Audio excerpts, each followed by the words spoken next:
अस्सलामुअलैकुम। Bold news headquarters में खुशामदीद। मैं हूँ शाइस्ता शहजाद। मैं हूँ मुदस्सर इकबाल और मैं हूँ आमना खटाना। हेडलाइंस आप जान चुके हैं। आज हम बात करेंगे सुप्रीम सिर्फ पार्लियामेंट, बड़ी बैठक में बड़े फैसले, नवाज शरीफ की कुर्बानियां, इशारों पर यकीन, कातिल बाप नफ्सियाती निकला और आसमान की सैर किसने की। बुलेटिन के आगाज में सबसे पहले आपको बताएं कि नेशनल एपेक्स कमेटी इजलास में अहम फैसले हो गए। मुल्क में मुसलसल दहशतगर्दी और इससे निमटने पर खुसूसी गौर किया गया। हम दुश्मनों के खिलाफ कार्रवाइयां जारी रखने पर इत्तेफाक हुआ। इजलास में गैर कानूनी तौर पर मुकीम गैर मुल्कियों के खिलाफ एक्शन पर अहम फैसले कर लिए गए। इजलास में निगरान वजीर आजम अनवारुल हक काकड़ की सदारत में हुआ। इजलास में सिविल और अस्करी हुकाम, चारों आईजीज और चीफ सेक्रेटरीज भी शरीक हुए। फहद चौधरी हमारे नुमाइंदे इस वक्त हमारे साथ हैं। जी फहद, आगाह कीजिएगा इजलास से मुताल्लिक क्या अपडेट्स हैं। जी देखिए, निगरान वजीर आजम अनवारुल हक काकड़ की जेर सदारत एपेक्स कमेटी का इजलास खत्म हो चुका है। इजलास में अमन अमान की मजमूई सूरत हाल पर तफसीली मुशावरत की गई। कमेटी ने नेशनल एक्शन प्लान की पेशकश का जायजा लिया और अमन दुश्मनों के खिलाफ कार्रवाइयां जारी रखने पर इत्तफाक किया। जराये के मुताबिक एपेक्स कमेटी ने मुल्क भर में जारी स्मगलिंग और जखीरा अंदोजों के खिलाफ कार्रवाइयों पर इत्मीनान का इजहार किया और इस अज़म का इजहार किया, इत्तफाक किया कि इसमें मुलव्विस सियासी और हुकूमती अफराद के गिर्द घेरा तंग किया जाएगा। तहकीकात में किसी भी बात और शख्सियत से रियायत नहीं बरती जाएगी और कमेटी ने स्मगलिंग की रोकथाम के लिए अफगान ट्रांजिट रेट की मुकम्मल मॉनिटरिंग का फैसला भी किया है। इस अहम इजलास में किए गए फैसलों के हवाले से अब से कुछ देर बाद निगरान वजीर दाखिला सरफराज बुगटी प्रेस कॉन्फ्रेंस भी करेंगे और तमाम तर तफसीलात से आगाह करेंगे। ठीक है, बहुत शुक्रिया हमें तफसीलात से आगाह करने के लिए फहद। और अभी आपके साथ अहम खबर शेयर करते हैं। फिजिक्स का नोबेल इनाम अमरीकी, हंगरी और फ्रांसीसी साइंसदानों के नाम रहा है। नोबेल इनाम रोशनी की रफ्तार पर किए गए तजुर्बात पर दिया गया है।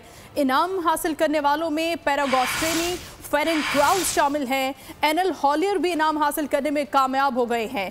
इलेक्ट्रॉन की हरकियात के जरिए रोशनी की ऑटो सेकंड प्लस पैदा करने पर यह इनाम दिया गया है। फिजिक्स का नोबेल इनाम अमरीकी, हंगरी और फ्रांसीसी साइंसदानों के नाम रहा है। ये नोबेल इनाम रोशनी की रफ्तार पर किए गए तजुर्बे हासिल करने वालों में पैरागोस्टेनी, फेरेंट क्राउज शामिल हैं, जबकि एनल हॉलियर भी इनाम हासिल करने में कामयाब हो गए हैं। ये इनाम इलेक्ट्रॉन की हरकत के जरिए रोशनी की ऑटो सेकंड प्लस पैदा करने पर दिया गया है। फिजिक्स के मैदान में यह इनाम दिया गया है। 3 साइंसदान जो है ये इनाम हासिल करने में कामयाब हुए हैं। नोबेल इनाम। आगे बढ़े, आपको बताएं कि एपेक्स कमेटी इजलास में army chief general Asim Munir की शिरकत। पाकिस्तान की जानो माल किसी भी मुल्क और मफाद से मुकद्दम है। आर्मी चीफ की जानिब से कहा गया कि पाकिस्तानी शहरी का जानो माल किसी भी मुल्क और दुनियावी मफाद से मुकद्दम है। ये कहा गया आर्मी चीफ की जानिब से। एपेक्स कमेटी इजलास में army chief general Asim Munir ने शिरकत की और उनकी जानिब से ये कहा गया इस मौके पर कि पाकिस्तानी की जानो माल किसी भी मुल्क व मफाद से मुकद्दम है।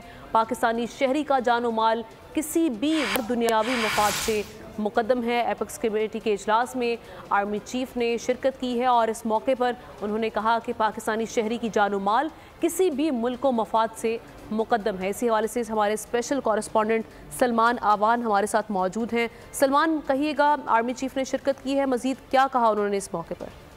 जी बिल्कुल, आज का जो एपेक्स कमेटी का बहुत ही ज़्यादा इम्पोर्टेंस का हामिल था, क्योंकि आज इस इजलास के हवाले से जराये का कहना है कि बहुत दूररस नताइज के हामिल फैसले किए गए हैं और यकीनी तौर पर आर्मी चीफ इस इजलास में शरीक हुए और उनका एक ही एजेंडा था, एक ही पॉइंट था। उन्होंने वाज़ेह किया कि कोई भी पाकिस्तानी शहरी हो, उसकी जानो माल और फलाह बहबूद जो है किसी भी दूसरे मुल्क और किसी भी दुनियावी मकाम मफाद से मुकद्दम है। पाकिस्तानी रियासत अपने शहरियों का तहफ़्फ़ुज़ जो है वो हर हाल में और हर सूरत मुमकिन बनाएगी और उस हवाले से ज़राए का कहना है कि आज के इजलास में, एपेक्स कमेटी के इजलास में, जैसे कि मैंने पहले कहा कि बहुत ही इंपॉर्टेंट फैसले किए गए हैं और सबसे अहम फैसला जो कि एक सामने आया है वो है पाकिस्तान में मुकीम गैर कानूनी जो गैर मुल्की हैं उनकी डिपोर्टेशन का। पाकिस्तान ने उसूली तौर पर फैसला कर दिया है कि पाकिस्तान अपनी सरजमीन पर कोई भी गैर कानूनी तौर पर मुकीम गैर मुल्की शहरी जो है बर्दाश्त नहीं करेगा। ऐसे शहरियों को डेडलाइन दी जाएगी, अल्टीमेटम दिया जाएगा और उस अल्टीमेटम या डेडलाइन के एक्सपायर होने पर ऐसे शहरियों को डिपोर्ट कर दिया जाएगा, उनके मुल्क वापस भेज दिया जाएगा। और ज़राए का कहना है कि इस हवाले से जिन शहरियों की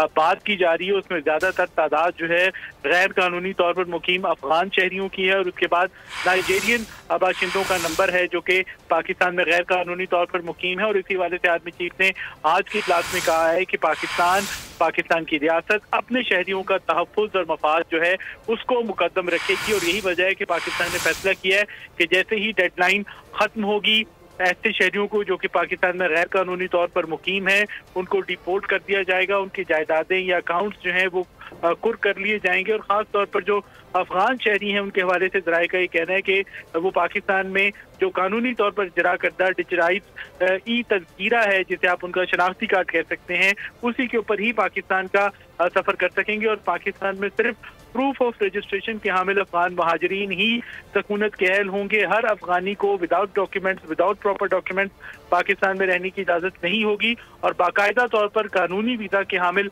अफगान शहरी ही पाकिस्तान का सफ़र करने के अहल होंगे। और पाकिस्तान में मुकीम तमाम तर गैर कानूनी अफगान महाजरीन शहरियों को भी मुमकिन डेडलाइन तक अपने मुल्क में वापस जाना होगा। तो ये एक बहुत बड़ा डिसीजन है। एपेक्स कमेटी के इजलास में आर्मी चीफ ने भी शिरकत की है। बहुत शुक्रिया आपका सलमान आवान। और अभी आपको खबर देंगे, ऑफिशियल सीक्रेट एक्ट में साइफर केस चेयरमैन पीटीआई का ट्रायल अडयाला जेल में होगा। साइफर केस की समाअत खुसूसी अदालत के जज अबुल हसनात जुल्करनैन करेंगे। वजारत कानून ने चेयरमैन पीटीआई की अडयाला जेल में ट्रायल का नोटिफिकेशन भी जारी कर दिया है। जज अबुल हसनात जुल्करनैन की जानिब से चेयरमैन पीटीआई को लाहक सिक्योरिटी खदशात पर यह खत भी लिखा गया था। साइफर केस की समाअत इन कैमरा डिक्लेयर करने की बाकायदा दरखास्त भी दायर कर दी गई है। एफआईआई ने खुसूसी अदालत में एक दरखास्त दायर की है। ऑफिशियल सीक्रेट एक्ट के मुताबिक ये समाअत इन कैमरा होनी चाहिए। दरखास्त में ये लिखा गया है, official secret act cipher case chairman PTI का ट्रायल अडयाला जेल में होगा।